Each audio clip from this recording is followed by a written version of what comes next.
মানুষ হলো শেখ হাসিনার চাইতেও বড় ফাসিস্ট হিসেবে আমরা দেখতেছি। কারণ কি, শেখ হাসিনার লজ্জা ছিল, আর এই লোকের কোনো লজ্জা নাই।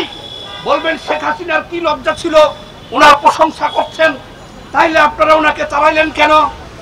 আরে ভাই, উনি বিলিয়ন বিলিয়ন ডলার পাচার করছে, কিন্তু সতর্ক ছিল যাতে কোনো লোক ধরতে না পারে, তার একটু লজ্জা ছিল। কিন্তু এই বৃদ্ধ ইউনূসের লজ্জা শরম কিছু নাই। সে ক্ষমতায় আসার পরে তার গ্রামীণ ব্যাংকের ট্যাক্স সুদ মাফ করায় নিছে 2029 সাল পর্যন্ত। একটুকু লজ্জা পায় নাই। 750 কোটি টাকা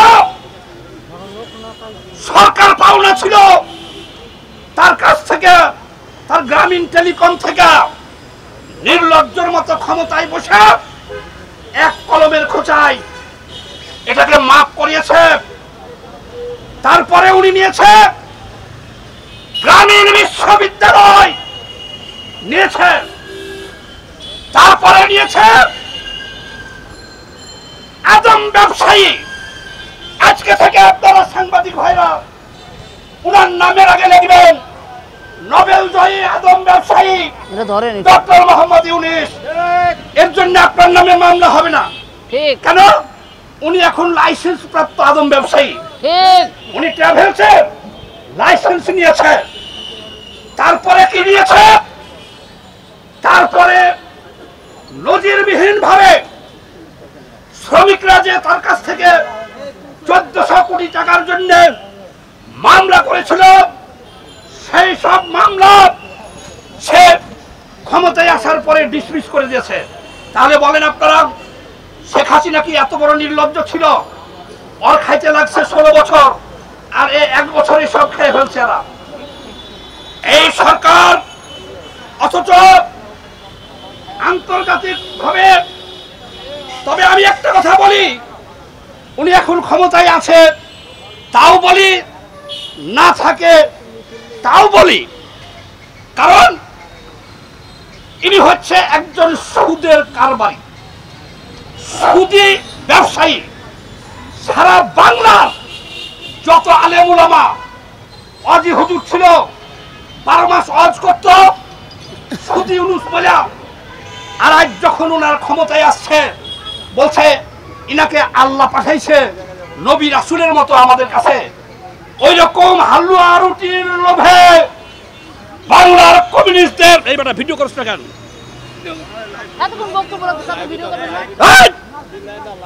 কি বলতে চাইছিলাম আর কি বললাম, যে এই ডক্টর মোহাম্মদ ইউনূস, অথচ উনি ক্ষমতায় আসার পরে উনি 3 মাসে বা 6 মাসে উনি একটা নির্বাচন দিয়া সুন্দরভাবে চলে যেতে পারত।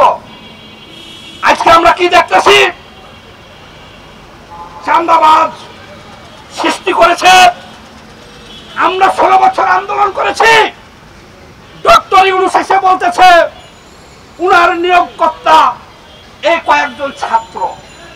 আরে এই ছাত্র ছেলে পেলে আমাদের এই সন্তান, আপনি কৌশল করে তাদেরকে আপনার নিয়োগকর্তা বানাই দিলেন।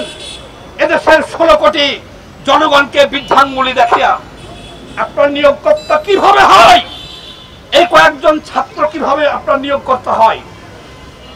আমাদের এই জেনারেশন, পুরা ছাত্র সমাজ, এটাকে নষ্ট করার দায়িত্ব ডক্টর ইউনূসকে নিতে হবে।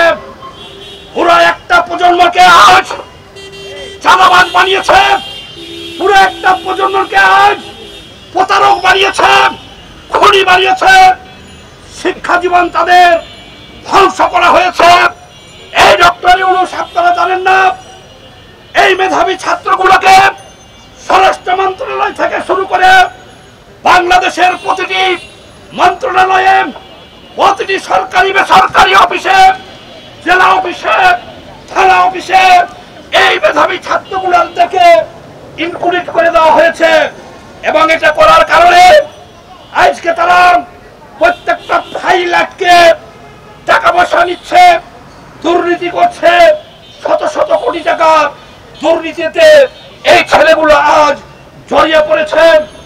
আজকে তারা সারা দেশে নিয়োগ বাণিজ্য করছে, অবৈধ দখলদারিত্ব করছে, শত শত হাজার হাজার কোটি টাকা। এখন ডক্টর ইউনূস উনি কিছু বলতে পারতেছে না, কারণ কি? তুমি হাজার হাজার কোটি টাকা যদি একলা লুটপাট করে থাকো, তুমি এদের কন্ট্রোল করবা কিভাবে? তুমি যদি সব থাকতাম, দেশের জন্য এসেছিল, হাসিনাকে উচ্ছেদ করেছি আমরা 16 বছর আন্দোলন করে। আপনি দেখেন, ফেসবুক ইউটিউব দেখেন, রাজপথে 5ই আগস্ট আমরা ছিলাম, এখানে ছিলাম, আমার দলের নেতা কর্মীরা সারা বাংলাদেশে ছিল। তাহলে আপনি আসার পরে একটা সৎ নেতৃত্ব 3 মাসে একটা নির্বাচন দিয়া আপনি বিদায় হয়ে চলে যাবেন, তা না করে আপনি ধারায় ধারায় শুরু করছেন। অপেক্ষা করেন আপনার পরিণতি কি হয়। আজ আমাদের স্নেহের ছোট ভাই একজন রাজনীতিবিদ ভিপি নূর, তার জন্য এখানে দাঁড়িয়েছি। কিভাবে আপনি এর দায় উড়াবেন? কে নিষ্ঠুর ভাবে, পরিচিত ভাবে তাকে হত্যার উদ্দেশ্যে এইভাবে হামলা চালানো হয়েছিল, এর জবাব দিতে হবে।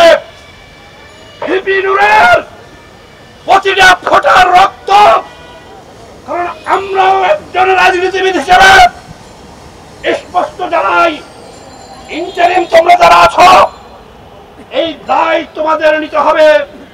ভিপি নূরের প্রতি ফোঁটা রক্তের বদলা কিভাবে না হবে, তোমাদের বিচারের মুখোমুখি দাঁড় করানো হবে, প্রত্যেককে বিচারের মুখোমুখি দাঁড় করাতে হবে। আরো একটা কথা বলি, নির্বাচন নিয়ে আর বেশি তালবাহানা করার কোনো সুযোগ নাই। আপনার ফেব্রুয়ারি যে রোডম্যাপ ঘোষণা করেছে নির্বাচন কমিশন, সে পর্যন্ত আমরা অপেক্ষা করব, সে পর্যন্ত আমরা অপেক্ষা করব। এর বাইরে কোন প্রকার নড়াচড়া করার চেষ্টা করবেন না। ইন্টারিম গভর্নমেন্ট ডক্টর ইউনূস হুঁশিয়ার, সাবধান। পরিণতি ভয়াবহ। আমাদের ধৈর্যের বাঁধ ভেঙে গেছে।